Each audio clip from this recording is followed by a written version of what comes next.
Bonjour, bienvenue à vos 10 minutes juridiques avec le cabinet d'avocats Land Associés par VK. Alors on va parler de ZAN dans quelques secondes, mais tout de suite les brefs de la semaine avec évidemment surtout les réformes annoncées par le président de la République, extension des domaines du référendum d'initiative présidentielle, l'article 11, abaissement des seuils pour le référendum d'initiative partagée, inscription de l'IVG dans la Constitution et un volet décentralisation pour lequel il y a beaucoup de documents de travail qui circulent de ci, de là, mais pour lesquels les annonces présidentielles en revanche ont été limitées, le temps de la construction ensuite notamment avec le Sénat, mais on va vers une plus grande différenciation entre régions comme ça va être un peu proposé en 2018.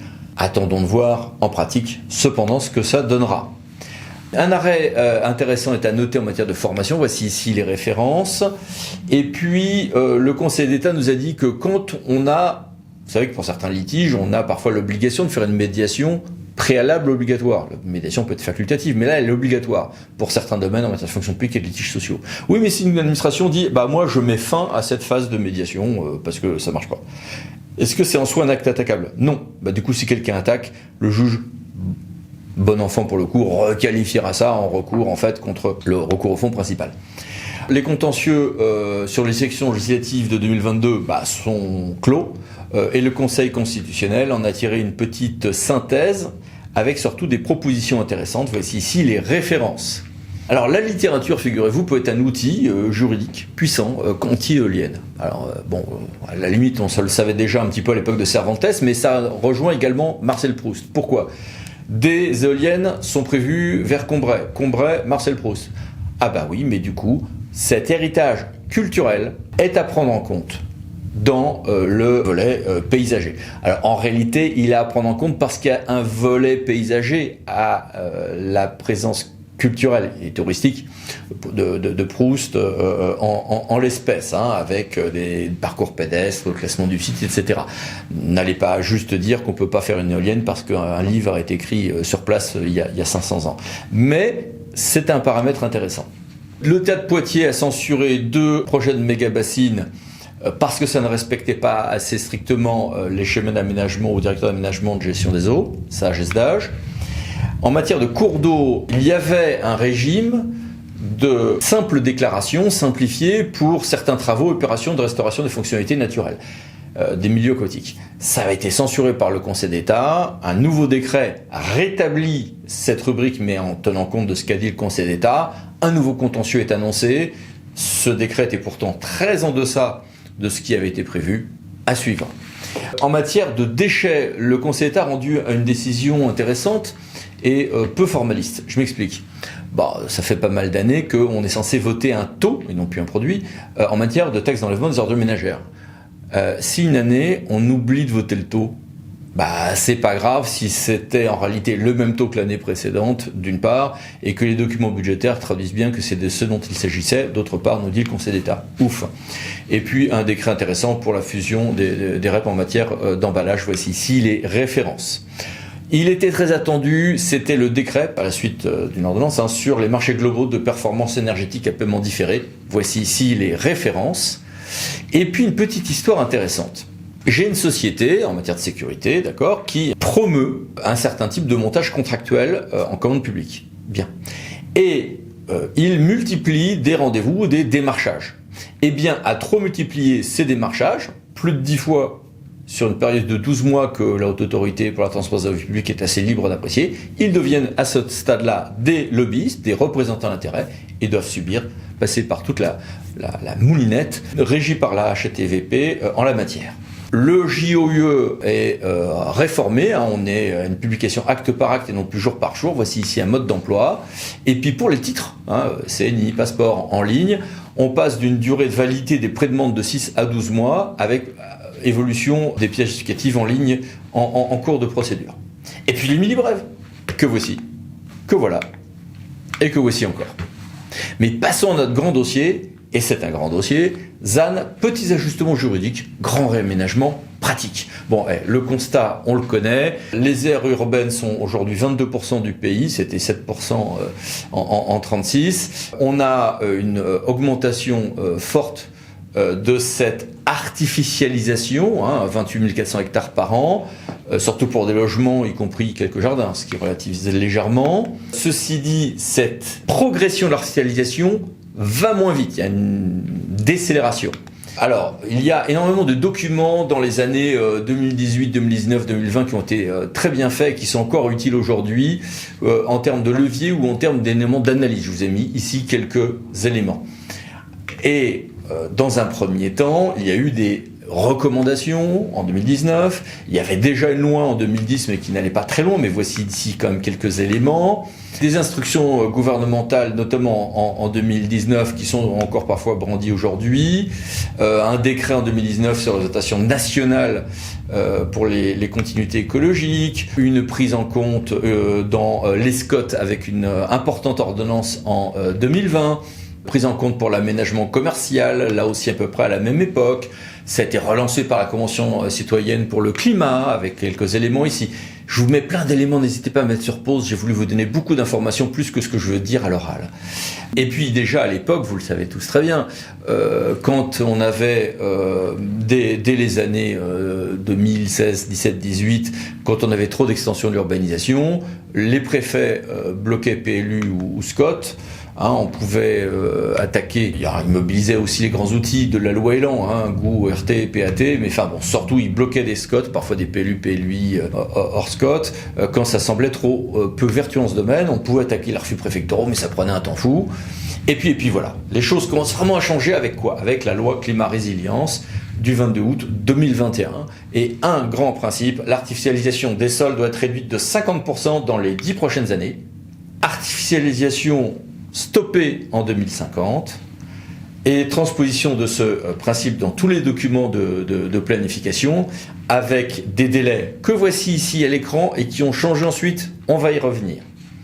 Suspension de toute ouverture à l'urbanisation au sein d'un SCOT qui ne serait pas zanisé, on dit parfois aussi climatisé à cause de la loi climat-résilience. Idem pour les PLU, une définition de l'artificialisation des sols qui s'affiche ici à l'écran et on est bien sur une artificialisation nette entre ce qu'on va artificialiser, mais des cas où on peut aussi faire des renaturations, importants pour des raisons aussi de température, d'aménagement de l'espace, de réutilisation d'anciennes friches, etc. Et une vision assez large de ce qui est l'imperméabilisation. L'article 194 prévoyait un calendrier donc dans les documents d'urbanisme. Encore une fois, on va en reparler puisque ça a changé. Prise en compte dans les CDAC pour l'aménagement commercial avec un article qui pose un principe général de toute nouvelle autorisation d'exploitation commerciale sur un projet qui entraînerait une artificialisation des sols. Il y a quelques souplesses autour et on va voir que là aussi ça a changé, mais quand même avec des dérogations en dessous de 10 000 mètres carrés que voici, et un rapport tous les 3 ans à faire pour le maire ou président de l'EPCI s'il y a un PLU. L'article 194 de la loi fixant donc bien un système d'équilibre entre l'artificialisation nette et avec une définition de la consommation des espaces naturels, agricoles et forestiers. Les PADD ne pouvaient ouvrir à l'urbanisation que si on avait déjà utilisé les espaces urbanisés et les orientations d'aménagement et de programmation continuaient à s'enrichir. Je vous mets ici de nouveau quelques détails avec des possibilités.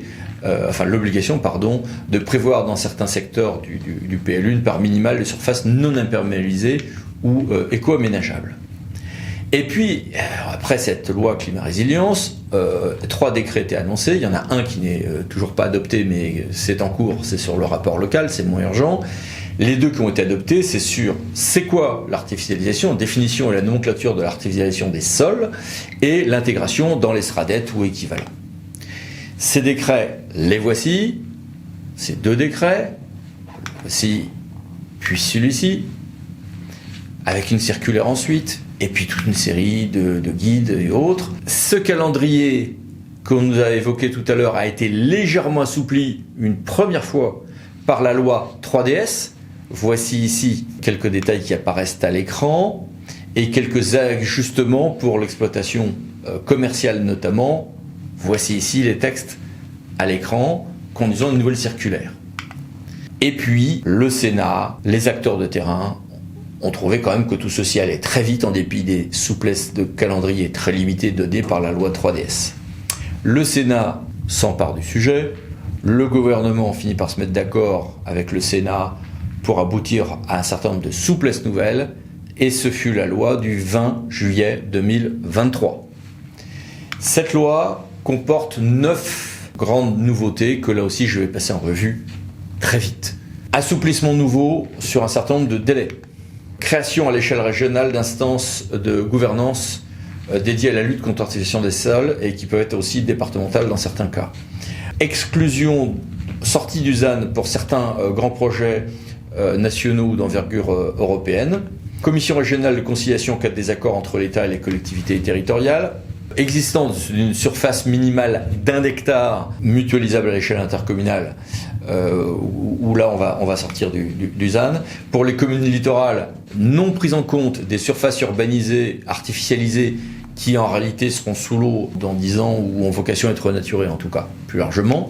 Et puis la collectivité titulaire du droit de préemption urbain peut l'utiliser pour lutter contre l'artificialisation des sols. Et la collectivité peut opposer un sursis à statuer quand il s'agit de servir la lutte contre l'artificialisation des sols. Et puis un volet également sur le fiscal, comment utiliser le fiscal pour lutter contre la consommation des sols, mais aussi comment auditer ce qui en fiscalité peut favoriser l'artificialisation des sols. On attend des décrets d'application sur tout ceci. Des guides de nouveau sortent, voici celui par exemple d'Intercommunalité de France, ou sur un point précis mais très important, celui de la NIL sur la surélévation. Sauf que ça continue à râler sur le terrain, et un président de région va même jusqu'à dire qu'il sort sa région du dispositif ZAN. Nous verrons tout à l'heure avec M. Strebler ce qu'il faut en conclure juridiquement. Et puis, la dernière actualité, c'est qu'il y a quelques jours à peine, le Conseil d'État a statué sur les 2 recours faits par l'Association des maires de France contre les 2 décrets de 2022 qu'on a vus tout à l'heure, qu'on a évoqués tout à l'heure. Sur un des 2 décrets, celui sur la prise en compte, notamment dans la SRADET, rejet de la position du recours de l'AMF, et sur l'autre, l'AMF a gagné seulement sur un tout petit point. Dans les critères définissant ce qui est une artificialisation, il y a un point sur lequel le décret renvoie un arrêté qui lui-même renvoie à une norme technique. Ça s'appelle une incompétence négative, c'est ne pas utiliser sa compétence quand on a l'obligation de le faire. Voici ici en bleu sur fond gris le point de principe à ce propos. Et juste en dessous, voilà.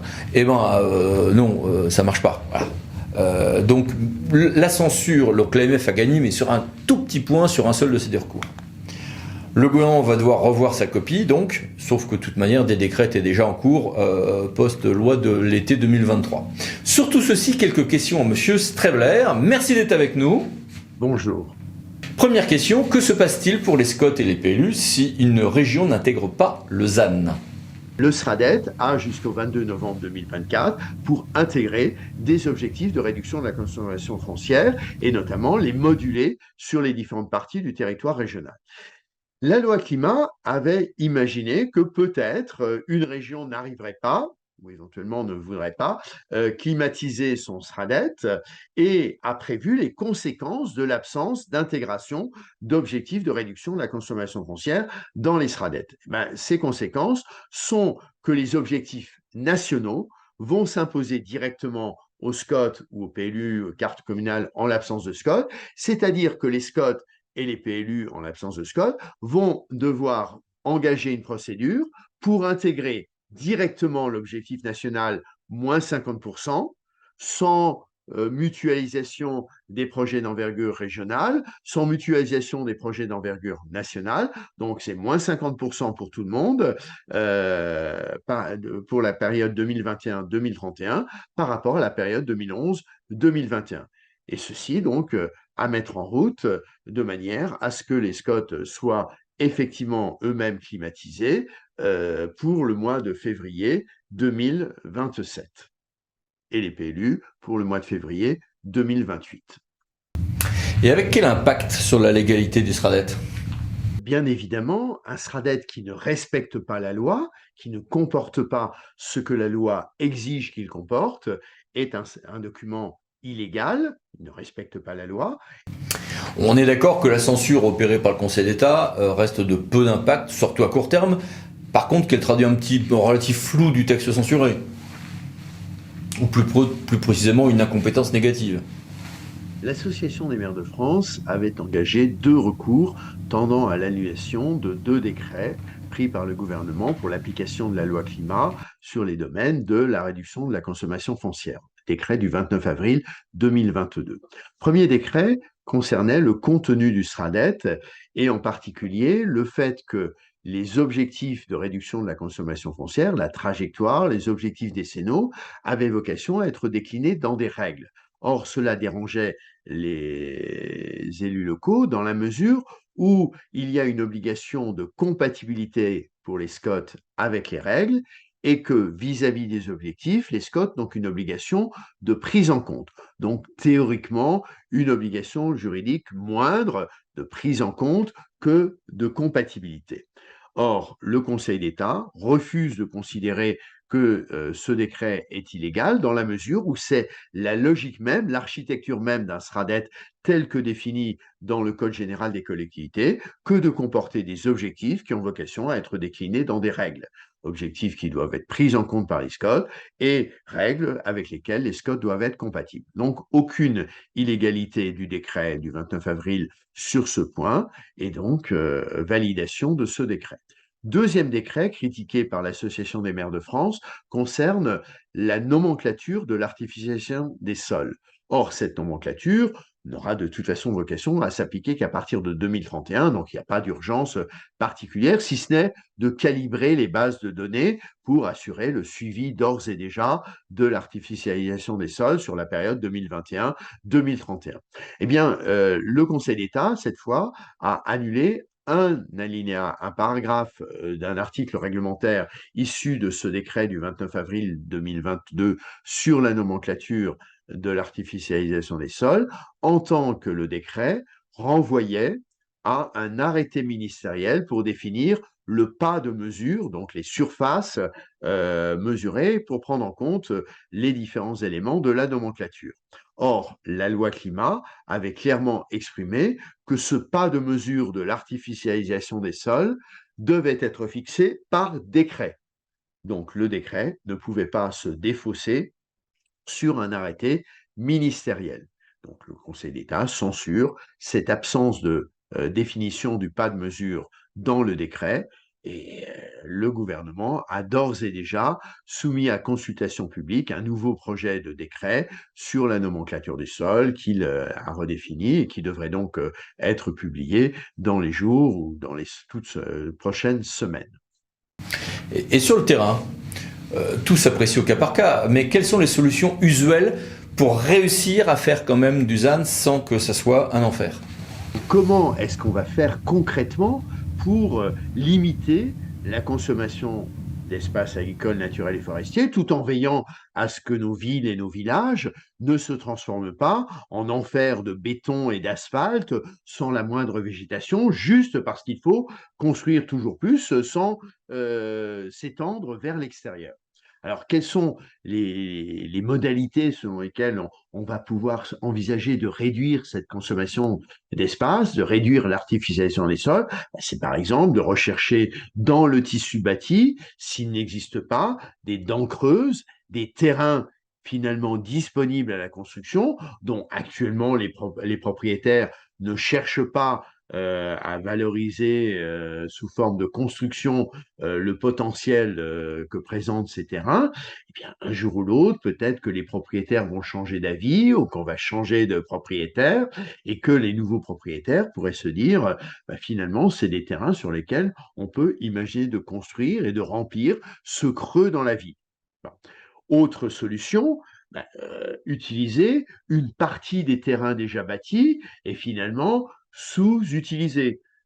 Une personne a acquis un grand terrain, a construit sa maison dans un coin et au bout de quelques années se dit que peut-être son grand jardin lui occasionne beaucoup de tracas, d'entretien nécessaire. Il pourrait se dire, bah, finalement, est-ce que je ne pourrais pas découper mon terrain d'origine en 2 terrains. Je garde ma maison avec un terrain un peu plus petit et je permets que l'arrière ou le côté de mon terrain soit utilisé par un autre projet de construction, gardant lui aussi un peu d'espace autour, etc. Bon. Autre possibilité, c'est de travailler sur le bâti lui-même, par exemple en voyant dans quelle mesure des constructions existantes peuvent être étendues soit latéralement, soit verticalement. On rajoute un niveau supplémentaire, on étend la construction au sol. C'est une autre manière de rentabiliser l'espace déjà bâti pour répondre à des besoins supplémentaires de construction. On peut aussi réhabiliter des bâtiments et en particulier des bâtiments qui ne sont plus occupés. Il y a dans les villes, dans les villages, un certain nombre de logements qui ne sont pas occupés, en particulier lorsqu'ils ne sont plus aux normes d'habitabilité, les propriétaires n'ont pas envie d'engager des travaux, n'ont pas le temps de s'en occuper. Eh bien, est-ce qu'on ne peut pas assister ces propriétaires pour qu'ils engagent des travaux de réhabilitation permettant à des logements vacants d'être remis sur le marché après leur remise aux normes? Et c'est autant de logements, autant de surfaces bâties qu'on n'a pas besoin de réaliser en neuf puisqu'elles existent déjà, mais elles ne sont pas aujourd'hui adaptées. Ensuite, on peut également intervenir sur le tissu bâti existant, par exemple par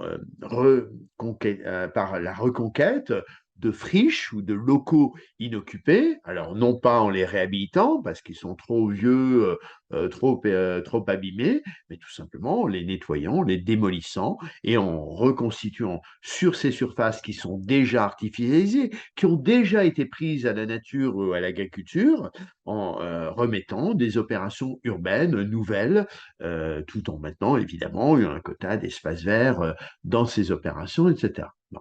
Donc reconquête de friches, reconquête d'espaces sous-utilisés, c'est la combinaison de toutes ces solutions potentielles qui va permettre effectivement de s'inscrire dans une logique de réduction de la consommation foncière, de réduction de l'artificialisation des sols. Il n'y a pas une solution miracle, mais une combinaison de petites solutions pour lesquelles il faut avoir l'intelligence de chercher à les mobiliser plutôt que de dire comment est-ce que finalement je vais pouvoir m'abstraire de l'obligation légale de réduire la consommation foncière. Donc il faudrait que la contrainte légale stimule l'intelligence plutôt que la recherche de moyens pour ne pas appliquer finalement ces objectifs de réduction de consommation foncière. Merci beaucoup. Merci et au revoir. Et merci à vous. À bientôt pour de nouvelles émissions des 10 minutes juridiques. Pensez à vous abonner. Merci, au revoir.